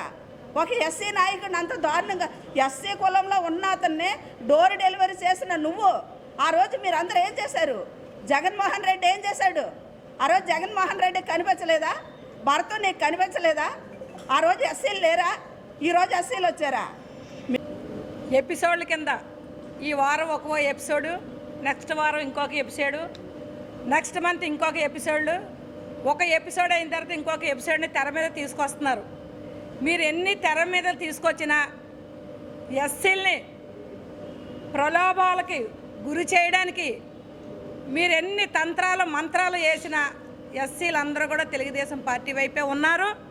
వాళ్ళని ఎటువంటి పరిస్థితుల్లో కూడా మీరు మీ కళ్ళబల్లె మాటలకు ఎస్సీలు అయితే భ్రమపడడానికి ఎవరో కూడా ఆలోచన లేనివారుగా ఎవరూ లేరు. మీరు చెప్తున్నారా మహిళల రక్షణ కోసం? మీరు ఏం చేశారు భర్తరా? మీ వదిన గారు ఒక మహిళ, నీకు గుర్తు రాలేదా ఆ రోజు?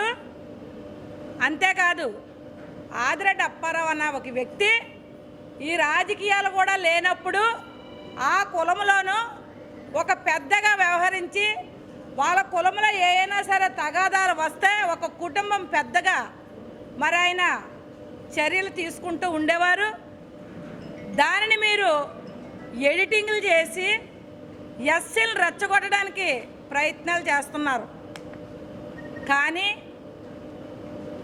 ఎలక్షన్ ముందు నీ వదిన గారి మీద మీరు వేసినప్పుడు అప్పుడు మీరు మహిళలు గుర్తు రాలేదా మీకు?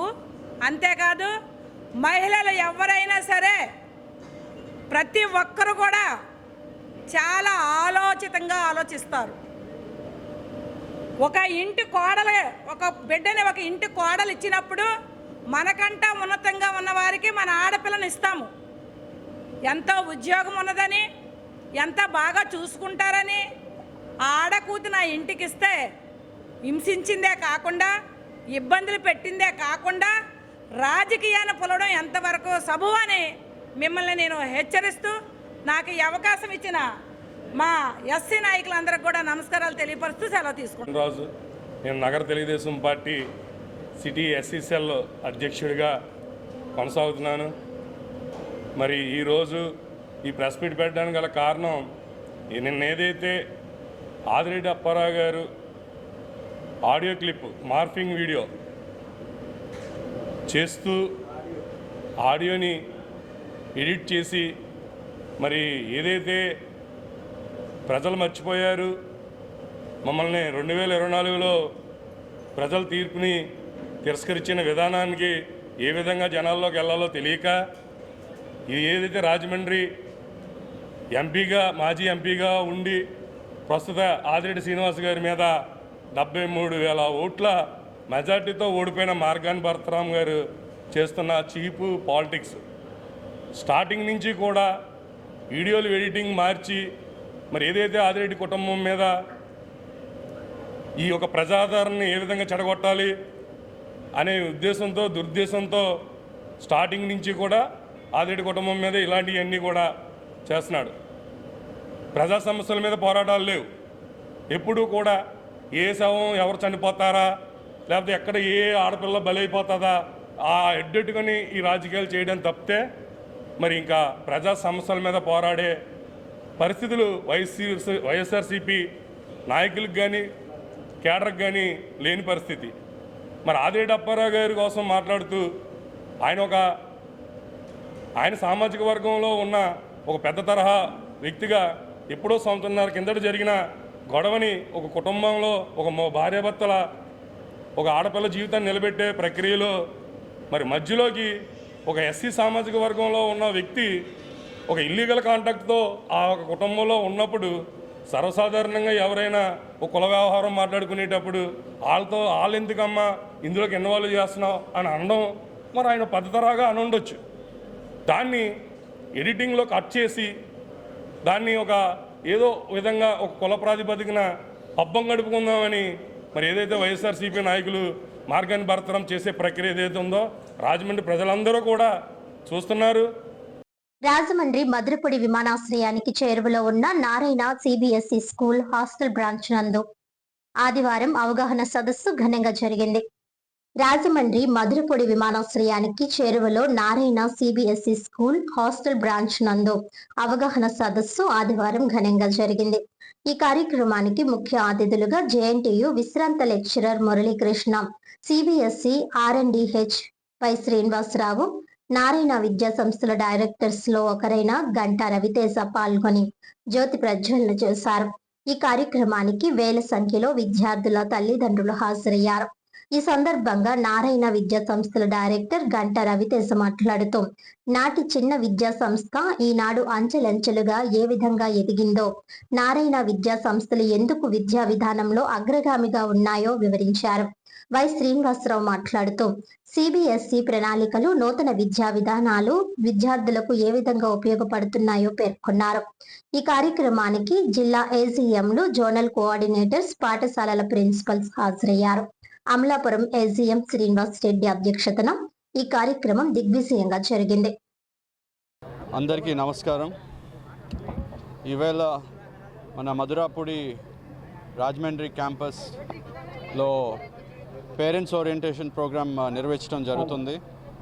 ఈ కార్యక్రమానికి మా ముఖ్య అతిథిగా మురళీకృష్ణ గారు రావటం మాకు ఎంతో సంతోషకరం.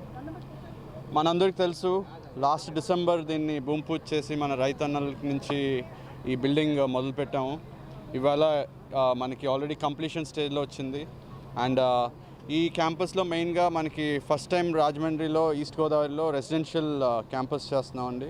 అండ్ దీనిలో సిబిఎస్ఈ విత్ ఒలింపియాడ్ అండ్ సిఓ ఇంటిగ్రేటెడ్ కరికులం రాబోతుంది. మనకి ముఖ్యంగా తెలుసుకోవాలంటే సిఓ అన్నప్పుడు ఇప్పుడు రాష్ట్ర వ్యాప్తంగా ఎన్నో ర్యాంక్స్ వస్తున్నాయి. 30% ఆఫ్ ఐఐటి కానీ నీట్ ర్యాంక్స్ కానీ మనకు వస్తున్నాయి. సో అటువంటి చక్కటి ర్యాంక్స్ మనకి ఇక్కడి నుంచి కూడా దాన్ని డెవలప్ చేయాలనే ఉద్దేశంతో మా ప్రియతమైన ఫౌండర్ గారు ఇక్కడ డెఫినెట్లీ మనం ఒక కొత్త క్యాంపస్ పెట్టి దానికి విత్ ఆల్ ఫెసిలిటీస్, ఇక్కడ ఒక సెంట్రల్ కిచెన్, అలాగే మనకి ఫుట్బాల్ గ్రౌండ్ అండ్ టెన్నిస్ కోర్టులు ఇవన్నిటితో పాటు ఒక చక్కటి అట్మాస్ఫియర్లో ఈ క్యాంపస్ని నిర్మించాలని ఈరోజు ఇక్కడ మన పేరెంట్స్కి అందరికి కూడా ఒక ఓరియంటేషన్ పెట్టి మన కరికులం ఎలా ఉంటుంది అనేది జరిగిందండి. మీరు చెప్తారా? టీచర్ చెప్పింది వినడం ద్వారా చదువు వస్తుంది అనుకునేది అది కేవలం ఒక భ్రమ మాత్రమే. చదవడానికి ఒక పద్ధతి ఉంటుంది, దాని ప్రకారమే వెళ్ళాలి. దానికి ఒక ప్రధానంగా ఇవాళ చాలా మంచి ట్రైనింగ్ ఇవ్వడం జరిగింది పేరెంట్స్కి, టీచర్స్కి, స్టూడెంట్స్ కూడా. అంటే ఎలా చదవాలి, ఎలా ఉండాలి అనే ఆస్పెక్ట్లో నేను ప్రధానంగా చెప్పేది ఒక 2 పాయింట్స్. ఒకటి, ఫార్టిస్ ఎట్ ఏ లెబరే అంటారు. ఫార్టే అంటే స్ట్రెంగ్త్, లెబరే అంటే ఫ్రీడమ్.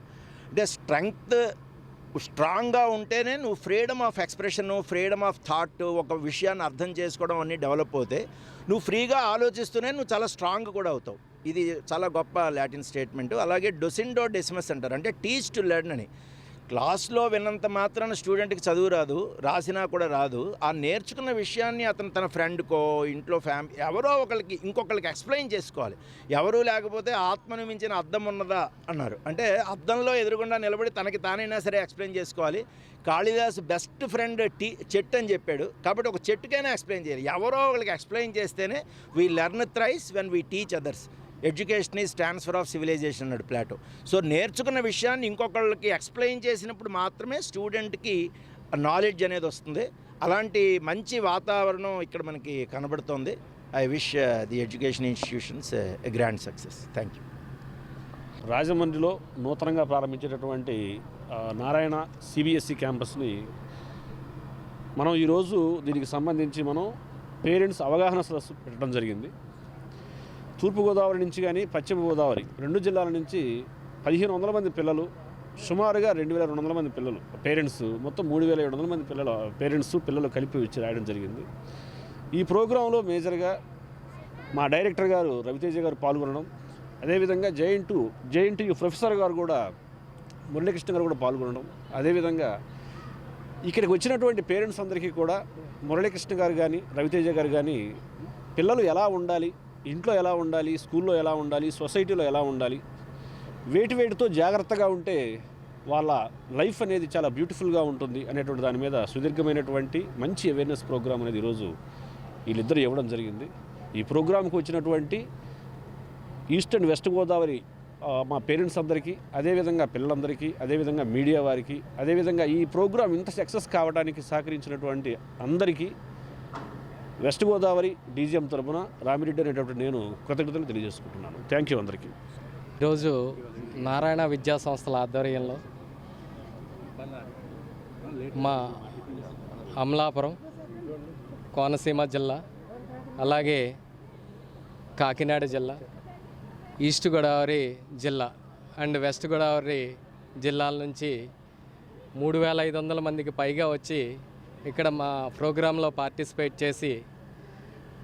చేసిన మా విద్యార్థుల తల్లిదండ్రులందరికీ మా నారాయణ విద్యా సంస్థల తరఫున ధన్యవాదాలు చెప్తున్నామండి. వాళ్ళందరూ కూడా మా మీద ఉంచిన నమ్మకాన్ని నిలబెట్టుకుంటామని, ఖచ్చితంగా జిల్లాలో ఈస్ట్ గోదావరి జిల్లాలో మా నారాయణ విద్యా సంస్థలో బెస్ట్ అయ్యేటట్టుగా మేము ఆ పేరెంట్స్ నమ్మకాన్ని నిలబెడతామని, అలాగే ఇక్కడికి వచ్చిన విద్యార్థులందరూ మా ప్రోగ్రాం విని చాలా చక్కగా రెస్పాండ్ అయ్యారు. వాళ్ళందరికీ ధన్యవాదాలు. అలాగే ఈరోజు ఎవరైతే ఇక్కడ లిమిటెడ్ సీట్స్తోనే స్టార్ట్ చేస్తున్నాము, క్లాస్కి 40 మందే ఉంటారు. హాస్టల్ రూమ్స్ కూడా చాలా ఇన్ఫ్రాస్ట్రక్చర్ కూడా బాగా ఇస్తున్నాము. రూమ్కి 5 ఉంటారు. డబుల్ వాష్రూమ్స్ కూడా, డబుల్ బాత్రూమ్స్ ఇస్తున్నాము. అన్ని ఇన్ఫ్రాస్ట్రక్చర్స్తో, మంచి అకాడమిక్స్తో, మంచి సిబిఎస్ఈ క్యాంపస్ని ఈస్ట్ గోదావరిలో ప్రప్రథమంగా నారాయణ తరపున మేము ఇక్కడ రాజమండ్రిలో మధురపూడిలో స్టార్ట్ చేస్తున్నామండి. దానికి సహకరించిన అందరికీ పేరు పేరున ధన్యవాదాలు తెలుపుకుంటున్నామండి. Thank you very much. రాజమండ్రిలో రాకాస చిత్రం యూనిట్ సభ్యులు సందడి చేశారు. నిహారిక కొణిదెల ప్రొడక్షన్ లో హీరో సంగీత్ శోభన్, హీరోయిన్ నయనా సారిక కలిసి నటించిన రాకాస చిత్రం హర్రర్ ఫ్యాంటసీ కుటుంబ కథా చిత్రం అని ప్రొడ్యూసర్ నిహారిక కొణిదెల అన్నారు. రాకాస మూవీ రిలీజ్ ప్రమోషన్ లో భాగంగా హీరోయిన్ కొణిదెల నిహారిక, గెటప్ శ్రీను చిత్ర బృందం రాజమండ్రి షెల్టన్ హోటల్లో విలేకరుల సమావేశం ఏర్పాటు చేశారు. చిత్రం యూనిట్ సభ్యులతో కలిసి నిహారిక మాట్లాడుతూ కమిటీ కుర్రాళ్ళు కంటే భిన్నంగా రాకాస సినిమా కథ ఉంటుందని అన్నారు. ఏప్రిల్ 3వ తేదీన విడుదల అవుతుందని తెలిపారు. సినిమా హీరో సంగీత్ శోభన్ మాట్లాడుతూ రాజమండ్రి దేవీ చౌక్ లో అమ్మవారిని దర్శించుకున్నామని తెలిపారు.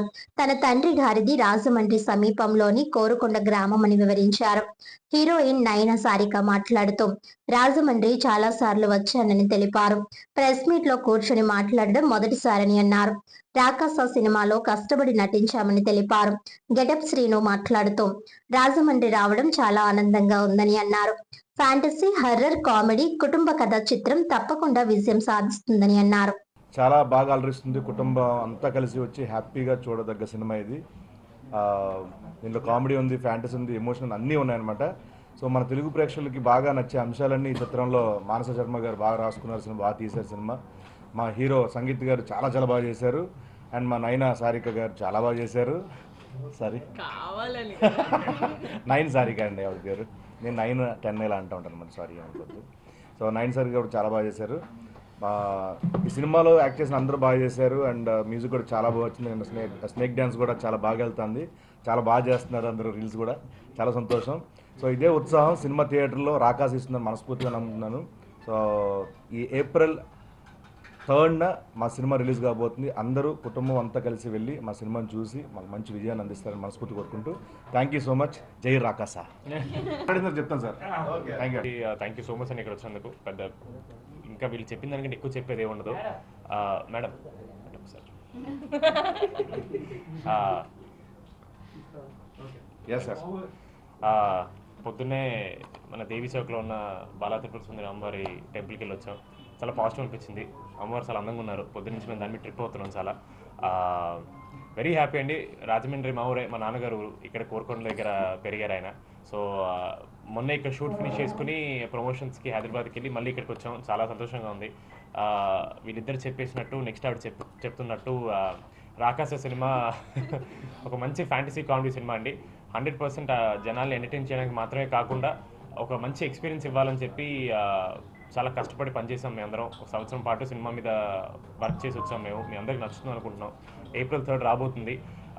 ఇంతకంటే ఎక్కువ మాడితే మీరు అందరూ కొడతారు. సో మనం క్వశ్చన్ ఆన్సర్ చేసుకుందాం, బెటర్, మీకు కూడా బాగుంటుంది. థ్యాంక్ యూ సో మచ్ అండి. అండి అందరికీ నమస్కారం. మీడియా మిత్రులందరికీ thank you so much for coming and supporting us here. రాజమండ్రికి చాలాసార్లు వచ్చాను, కానీ ఈ టైంకి లైక్ ఇలా ప్రెస్ మీట్ అవ్వడం నాకు ఫస్ట్ టైం. అండ్ అమ్మవారి గుడికి కూడా వెళ్ళాము. So it was very positive today. And coming to Rakasa, everyone has worked hard. చాలా కష్టపడ్డారు అందరూ. మానసాక direction and Niharika ma'am is producing this. It is like a home, Pink Elephant Pictures is like a home production for me because idi na 3rd project and I'm really glad that Rakasa is happening with them. And so it's gonna be really fun. Chala fun, koncham thrill and out and out fun ఉంటుంది మూవీలో. And చిన్నపిల్లల నుంచి అందరూ like old people వరకు అందరూ enjoy చేస్తారు. So ఖచ్చితంగా థియేటర్స్కి రావాలి అండ్ మా సినిమా చూడాలి. ఏప్రిల్ 3 రాకాసా. జై రాకాసా. శ్రీరామ ఉత్సవ సమితి ఆధ్వర్యంలో ఈ నెల 27వ తేదీ శ్రీరామనవమి సందర్భంగా శోభాయాత్రకు భారీ ఏర్పాట్లు చేస్తున్నారు. ఈ నెల 27వ తేదీ శ్రీరామనవమి సందర్భంగా శ్రీరామ ఉత్సవ సమితి శోభాయాత్ర పేరుతో భారీ బైక్ ర్యాలీ నిర్వహిస్తున్నట్లు సమితి అధ్యక్షుడు, ప్రముఖ న్యాయవాది పతివాడ రామరాజు, కార్యదర్శి ఎడ్లపల్లి అయ్యప్ప, RSS ప్రాంత కార్యకారిణి ఓలేటి సత్యనారాయణ తెలిపారు. ఈ ర్యాలీని జయప్రదం చేయాలని పిలుపునిచ్చారు. విలేకరుల సమావేశంలో వారు మాట్లాడారు. గత 5 ఏళ్లుగా శ్రీరామనవమి నాడు భారీ ఎత్తున బైక్ ర్యాలీ చేస్తున్నామని వారు గుర్తు చేశారు. ప్రతి ఏటా అంచనాలు పెరగడం, అందుకు తగ్గట్టు ర్యాలీలో పాల్గొనడం జరుగుతోందని తెలిపారు. పతివాడ రామరాజు మాట్లాడుతూ ఈ ఏడాది మరింత శోభాయమానంగా భారీ ఎత్తున బైక్ ర్యాలీ చేయడానికి ఏర్పాట్లు చేస్తున్నట్లు తెలిపారు. QR కోడ్ స్కాన్ చేసి పేర్లను రిజిస్ట్రేషన్ చేసుకోవాలని అన్నారు. ఆ రోజు మధ్యాహ్నం 3 గంటలకి పుష్కరాల రేవు దగ్గర సాంస్కృతిక కార్యక్రమాలు, కళారూపాల ప్రదర్శన ఉంటాయని, అనంతరం ముఖ్య అతిథి శివస్వామి ప్రసంగం ఉంటుందని రామరాజు తెలిపారు. ఎడ్లపల్లి అయ్యప్ప మాట్లాడుతూ గత ఏడాది 25,000 బైక్లతో ర్యాలీ నిర్వహించాలని లక్ష్యంగా నిర్ణయించి విజయవంతమయ్యాయని, ఈ ఏడాది ఇంకా భారీ సంఖ్యలో పాల్గొంటున్నారని తెలిపారు. బైక్ ర్యాలీ ప్రారంభమై 3 town police station, Aryapuram, paper mill, Lal Bahadur Shastri road, Sriram Nagar, Korukonda road, Kambala Cheruvu, Nandam Ganiraj junction, Danavaipeta, A V Apparao road, Ramalayam junction, Tilak road, RTC complex road, Shelton hotel, ఆవలో బాంబే గృహాలు, Tadithota, stadium road, Shyamala centre వరకు ర్యాలీ కొనసాగుతుందని వివరించారు. ఓలేటి సత్యనారాయణ మాట్లాడుతూ గత ఏడాది జరిగిన చిన్న చిన్న లోపాలు పునరావృతం కాకుండా, ముఖ్యంగా ర్యాలీ మధ్యలో ఎక్కడా అంతరాయం లేకుండా సక్రమంగా జరిగేలా రూట్ మ్యాప్ తో ప్రణాళిక రూపొందిస్తున్నట్లు తెలిపారు. ఉత్సవ సమితి కోశాధికారి తాడో సాయి, RSS విభాగ్ సహ కార్యవాహ్ ఆర్ సుబ్బారావు, బండ్ల శంకర్, కర్రి శ్రీనివాస్, వీరవీరాంజనేయులు, ఆనపు యేసు, సత్య తదితరులు సమావేశంలో పాల్గొన్నారు. పుష్కర్ఘాట్ నుంచి మన 3 టౌన్ రోడ్డు మీదుగా ఇలా కాతేరు రోడ్డు కాతేరు రోడ్డు నుంచి పుష్కర్ఘాట్లో ప్రారంభమవుతుంది. పుష్కర్ఘాట్ నుంచి 3 టౌన్ మీదుగా Katheru road paper mill gate ముందు నుంచి LB Shastri road, LB Shastri నుంచి దుర్గమ్మ గుడి, కోరికొండ రోడ్డు, దుర్గమ్మ గుడి సెంటర్ నుంచి మన మార్కెట్ యార్డ్ రోడ్ నుంచి స్వామి వివేకానంద సెంటర్కి వచ్చి కంబాల చెరువు మీదుగా నందం గంజాల సెంటర్ మీదుగా సురుచి ఫుడ్ ఉంది కదా, సురుచి ఫుడ్ నుంచి ఏవిఎఫ్ఆర్ రోడ్ రామాలయం దగ్గరికి స్లో అవుతుంది. ఏవిఎఫ్ఆర్ రోడ్ రామాలయం రోడ్ నుంచి రామాలయం మీదుగా తిలక్ రోడ్ నుంచి మన బస్ స్టాండ్ సెంటర్ మీదుగా షెల్టన్ సెంటర్ వరకు వచ్చి షెల్టన్ దగ్గర నుంచి ఆవ రోడ్లో యూటర్న్ తీసుకుంటుందండి. అక్కడ నుంచి యూటర్న్ తీసి తాడితోట వైపుగా శ్యామలా సెంటర్ నుంచి గోదావరి గట్టు నుంచి పుష్కర్ ఘాట్ వరకు లాస్ట్ ఇయర్ ఏ రకంగా అయితే జరిగిందో అదే రూట్ మ్యాప్ ఇది. కాకుండా తగ్గ వ్యవస్థ చేస్తున్నాము. పూర్తిగా ప్రారంభమైనప్పటి నుంచి కూడా మధ్యలో ఎక్కడా విడిపోకుండా ర్యాలీ చిట్ట చివరి వరకు కూడా కలిసి ఉండేటటువంటి విధంగా, దానివల్ల చూసేవాళ్ళకి కూడా చాలా శోభాయమానంగా ఉంటుంది, కన్నులకు ఇంపుగా ఉంటుంది. కూడా ఆ ఏర్పాటు ఒకటి ప్రత్యేకంగా దృష్టి పెట్టి ప్రత్యేకంగా చేస్తున్నాము. ఇంకేదైనా మరింత అందంగా ఆనందంగా ఉండడానికి ఇంకేదైనా చేయాలని మీరు ఎవరైనా కూడా ఏదైనా సూచనలు ఇస్తే కూడా వాటిని పాటిస్తాం. తారీఖు ఈ నెల మధ్యాహ్నం 3 గంటలకి పుష్కర్ ఘాట్లో శ్రీరామ శోభాయాత్ర మరలా 5వ సంవత్సరం జరుపుకోవడానికి సిద్ధంగా ఉన్నాము. జనమంతా కూడా మీ నుంచి ప్రేరణ పొందుతున్నారు. మీరు మరలా ఈ 3 రోజులు 5 రోజులు ఏదైతే చేస్తూ ఉన్నామో ఈ కార్యక్రమాన్ని జయప్రదం చేయడానికి మీ నుంచి పూర్తి సహకారాలు కోరుతున్నాం. ఎలా అయితే జరుగుతుందో, పాత సంవత్సరం ఎలా అయితే జరిగిందో అదే రూట్లో మరలా అనుకుంటున్నాము, అదే రూట్లో వెళ్తుంది. మొన్న సంవత్సరానికంటే ఈ సంవత్సరానికి పెరుగుతారు. అందువల్ల మీ యొక్క సహకారాలు ఖచ్చితంగా ఉండాలి. ప్రింట్ మీడియా, పోలీస్ వారు, మున్సిపాలిటీ వారి యొక్క సహకారాలతో దీన్ని దిగ్విజయం చేయడానికి చేస్తాం. రాజమండ్రి NGO హోంలో సోగ్గాడు శోభన్ బాబు 18వ వర్ధంతి వేడుకలు ఘనంగా నిర్వహించారు. రాజమహేంద్రవరం NGO హోంలో శోభన్ బాబు 18వ వర్ధంతి సందర్భంగా సోగ్గాడు శ్రీ శోభన్ బాబు కల్చరల్ ఫ్రెండ్ సర్కిల్ సమర్పించు సప్త స్వరమాలిక సినీ సంగీత విభావరి కార్యక్రమం నిర్వహించారు. గణపతి ప్రార్థనతో సంగీత విభావరి కార్యక్రమం ప్రారంభమైంది. ఈ కార్యక్రమం శోభన్ బాబు ఫ్యాన్స్ అధ్యక్షుడు దొండపాటి సుబ్రహ్మణ్యం ఆధ్వర్యంలో ఈ కార్యక్రమం నిర్వహించారు. ఈ కార్యక్రమానికి ముఖ్య అతిథులుగా కళారత్న, భారత్ వికాస్ పరిషత్ రాష్ట్ర పూర్వ అధ్యక్షులు PVS కృష్ణారావు, శోభన్ బాబు ఫ్యాన్స్ గౌరవ అధ్యక్షులు, PMP జిల్లా అధ్యక్షులు డాక్టర్ భల్లా శ్రీనివాసరావు, పూడి శ్రీనివాస్, తిరుపతి వెంకటరవి, బర్రె సుబ్రహ్మణ్యం, వెంకటేష్ తదితరులు విచ్చేశారు. గాయకులు, గాయనీమణులు సినీ గీతాలు ఆలపించారు. ఈ సందర్భంగా అధ్యక్షులు మాట్లాడుతూ ఈ కార్యక్రమాన్ని జయప్రదం చేసిన ప్రతి ఒక్కరికి ధన్యవాదాలు తెలిపారు. ఈ సందర్భంగా పలువురిని సత్కరించారు. గాయని గాయకులు శోభన్ బాబు ఫ్యాన్స్ అధ్యక్షులు దొండపడి సుబ్రహ్మణ్యాన్ని సాలువాతో ఘనంగా సన్మానించారు. 75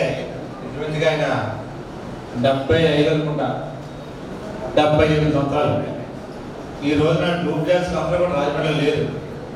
జూనియర్ ఎన్టీఆర్ లేరు, ఉదయ్ కుమార్ గారు, అశోక్ కుమార్ గారు, నాగేశ్వరరావు అలాగే కృష్ణలో కూడా ఎవరు లేరు. మొన్నే మా ఇష్టమైన వ్యక్తి మా డాక్టర్ గారు, ఆయన కూడా మన అమెరికాలో చనిపోవడం జరిగింది. గ్రూప్ డ్యాన్స్ అన్నది నాకు చాలా ఇష్టం. ప్రతి సంవత్సరానికి ఒక కార్యక్రమం చేసేవాడిని. కానీ రాజమండ్రిలో కళాకారులు లేకపోవడం వల్ల క్యాన్సర్ పెట్టలేకపోతున్నాను. కానీ సంవత్సరంలో ఒక కార్యక్రమమైన మా అన్నగారి ఆశీస్సుతో చేయాలన్న కోరిక తప్పనిసరిగా మే 12 పెడతారట. ఏప్రిల్ 12 అంటే ఓకే. రాజమహేంద్రవరంలో కళలకు పుట్టినీళ్ళు. ఈ రాజమహేంద్రవరంలోని కళల్ని తీసుకొచ్చి వేదిక మీద తీసుకొచ్చి ఎంతో మంది కళాకారులకు ప్రోత్సహిస్తున్నటువంటి సుబ్రహ్మణ్యం గారికి మన అందరి తరఫున హృదయపూర్వక ధన్యవాదాలు తెలియజేసుకుంటూ, ఇది 84వ ప్రోగ్రాం. ఇంకా ఏ ప్రోగ్రాం పెట్టినా ఎంతమంది వచ్చిందో కాదండి, ప్రోగ్రామ్ సక్సెస్ అయిందో లేదో. ఈ ప్రోగ్రామ్ చాలా సక్సెస్ అయింది. ఇలా మీరు పెట్టి ప్రతి ప్రోగ్రామ్ కూడా సక్సెస్ అవుతుంది. అది మీ యొక్క మంచి మనసుతో చేస్తున్నారు కాబట్టి మీ ప్రోగ్రామ్ ప్రతి కూడా సక్సెస్ అవ్వాలని హృదయపూర్వక కోరుకుంటూ ధన్యవాదాలు. అంత బాగున్నది. అలాగే చాలా బాగుంది వేయడానికి. మా సుబ్రహ్మణ్యం గారు వినూత్నంగా ఉండే ఏ కార్యక్రమం చేసినా మంచి బాగుందండి. మనకు ఆల్టర్నేషన్ ఏముందనుకున్నాం, మనకు ఆల్టర్నేషన్ దొరికింది. ఆల్రెడీ ఒకసారి 2-3 సార్లు చేసాం ఇక్కడ. ఇది ఆల్టర్నేట్గా మనకు కూడా ఉపయోగపడుతుంది. చిన్న ప్రాబ్లమ్స్ ఉంటాయి ఇక్కడ. అంటే పోలీసు వారి వెనకాల బ్యాక్ సైడ్ ఫారెస్ట్ మంచి కార్యక్రమం.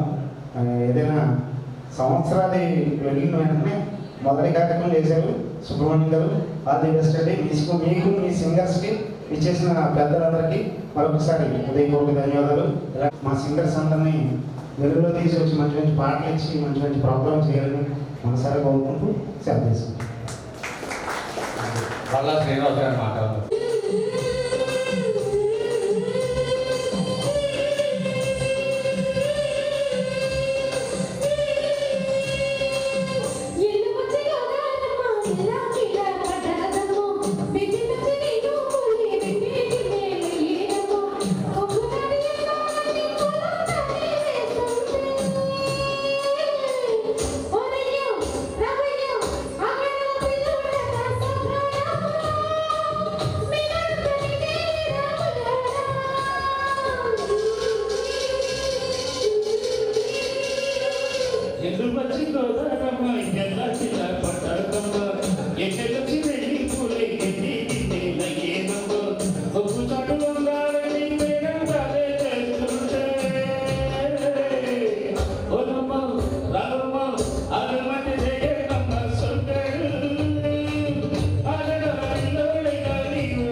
ఎన్నో రాగాలు ఎదలో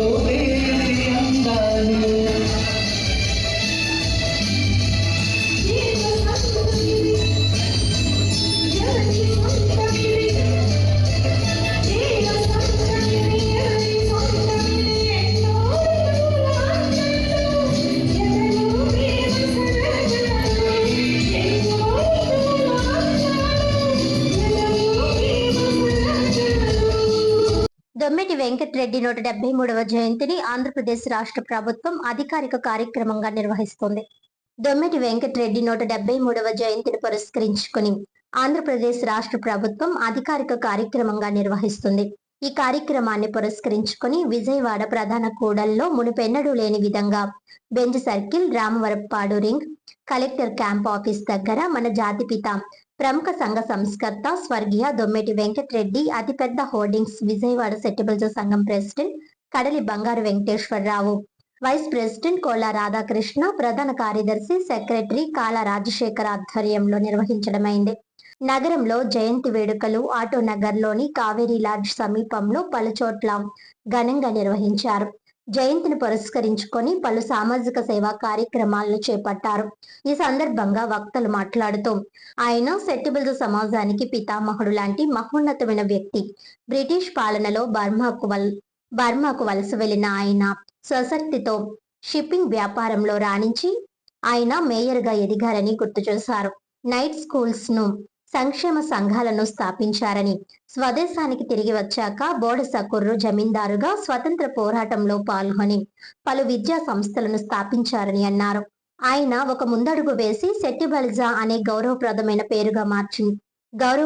పేరుగా మార్పించారని అన్నారు.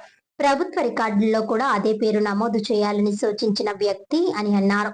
ఈ కార్యక్రమంలో మట్టపర్తి ఉమామహేశ్వరరావు, సత్యనారాయణ, కోడి కనకాచలం, బొక్క సత్యనారాయణ, కుక్కల నాగేశ్వరరావు, కందిబోయిన వీర వెంకట సత్యనారాయణ, పితాని శ్రీనివాస్, బొక్క శ్రీనివాస్, జుత్తిగ రాంబాబు, జుత్తిక నరసింహమూర్తి, కొవ్వూరి విజయ్ కుమార్, బొక్క శ్రీనివాస్, గుబ్బల వెంకటేశ్వరరావు, గుబ్బల వెంకట దుర్గా ప్రసాద్, దొంగ శ్రీనివాస్, వాసు, వీరవల్లి వెంకట దుర్గారావు, కోళ్ల నాగరాజు, కాల వెంకట దుర్గారావు, గీసాల శివశంకర్, కోళ్ల సతీష్ తదితర కమిటీ సభ్యులు పాల్గొన్నారు. వర్గీయులైన దొమ్మెటి వెంకటరెడ్డి గారి జయంతి సందర్భంగా మనకి ఈరోజు ముఖ్యంగా మన వాసం చెప్పి సుభాష్ గారు, గురుపూడి సత్యబాబు గారు, పీతాని సత్యనారాయణ గారు, రెడ్డి సుబ్రహ్మణ్యం గారు, కవిత గారు, వీళ్ళందరూ ప్రోత్సాహం వల్ల మనకి ఈ అధికారంగా ఈ కూటమి ప్రభుత్వం మన ప్రకటన చేసింది. ఈ జయంతి జరుపుకుండేది. అందరికీ ధన్యవాదాలు. వెంకటరెడ్డి గారి 173వ జన్మదినాన్ని జయంతిని రాష్ట్ర ప్రభుత్వం అధికారికంగా నిర్వహిస్తుంది. ఇందుకు గాను విజయవాడ సెట్టిబలిజా సంఘం తరఫున రాష్ట్ర ప్రభుత్వానికి కృతజ్ఞతలు. దొమ్మెటి వెంకటరెడ్డి గారు సుమారు 150 సంవత్సరాల క్రితమే సమాజ అభ్యుదయం గురించి, మన సెట్టిబలిజా సంఘం, సెట్టిబలిజా కుల సంక్షేమం గురించి వారెంతో ఉన్నతిగా కృషి చేసి మనల్ని సమాజంలో అభివృద్ధి పదంలో తీసుకెళ్ళడానికి వారెంతో కృషి చేశారు. వారి అడుగుజాడల్లో మనందరం పయనించి ఒకరికొకరు సహకరించుకుంటూ మన సమాజంలో వెనుకబడిన వారికి మన తోడ్పాటును అందిస్తూ అందరి అభ్యున్నతికి కృషి చేయవలసిందిగా ఈ సందర్భంగా కోరుతున్నాం. జోహార్ దొమ్మెటి వెంకటరెడ్డి గారు, జోహార్ దొమ్మెటి వెంకటరెడ్డి గారు, జోహార్ జోహార్. సెట్టిబలిజా సంఘానికి ఇన్ని సంవత్సరాలకి మనకి రాష్ట్ర ప్రభుత్వం, కూటమి ప్రభుత్వం గుర్తించి ఓర్నచెట్టి సుభాష్ గారికి, మన సత్యబాబు గారు, గుడిపూడి సత్యబాబు గారు కష్టపడి, పీతాని సత్యనారాయణ గారు మరియు ప్రముఖులతో కలిపి అందరూ కూడా చాలా కష్టపడి దీనికి ఈ స్థాయికి ఎదిగినందుకు, తీసుకొచ్చినందుకు మా సెట్టిబలిజా సంఘం అందరూ కూడా గుర్తించుకోవాల్సిన రోజు ఇది. చాలా మన ఏపీ రాష్ట్రమే కాదు, తెలంగాణ కూడా అందరూ కూడా గుర్తించుకోవాల్సిన విషయం ఇది. చాలా గర్వంగా చెప్పుకుంటున్నాను నేను. ఇది నా కులం, ఈ కులానికి ఒక గుర్తింపు ఇలా రావాలని కోరుకోవడానికి ఎంతో మంది ప్రముఖులు కష్టపడి గెలం తీసుకొచ్చి ఈ రోజుకి 173వ జయంతి కష్టపడి అధికారంగా మనకి వచ్చినందుకు నేను చాలా గర్విస్తున్నాను. ప్రతిపక్ష అందరూ కూడా గర్వించడానికి రోజు ఇదని నేను సంతోషంగా గర్వంగా చెప్పుకుంటున్నాను. నేను వార్తలను ముఖ్యాంశాలు మరోసారి. దొమ్మెటి భవిష్యత్ తరాలకు ఆదర్శం. అధికారికంగా జయంతి జరపడాన్ని సాధించుకోగలిగాం. దొమ్మెటి వెంకటరెడ్డి విగ్రహం పెట్టించుకున్నాం. మహనీయులను గుర్తించి గౌరవించుకుందాం.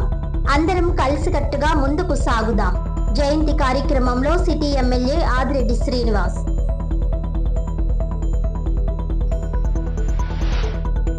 1,72,000 ఉద్యోగాలు ఖాళీలు ఉంటే 10,060 మాత్రమే జాబ్ క్యాలెండర్ అని పేర్కొనడం హాస్యాస్పదం. వైఎస్ఆర్ కాంగ్రెస్ పార్టీ రాష్ట్ర యువజన విభాగం అధ్యక్షుడు రాజానగరం మాజీ జక్కంపూడి రాజా.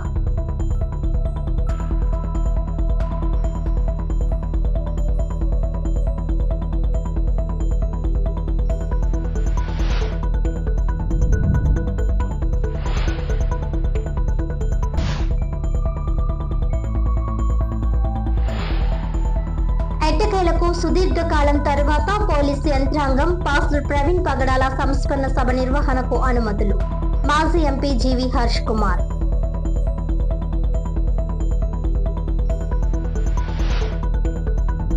ఈనాటి వార్తలు ఇంతటితో సమాప్తం. తిరిగి వచ్చే బులెటిన్ లో మళ్ళీ కలుద్దాం. అంతవరకు సెలవు. నమస్కారం.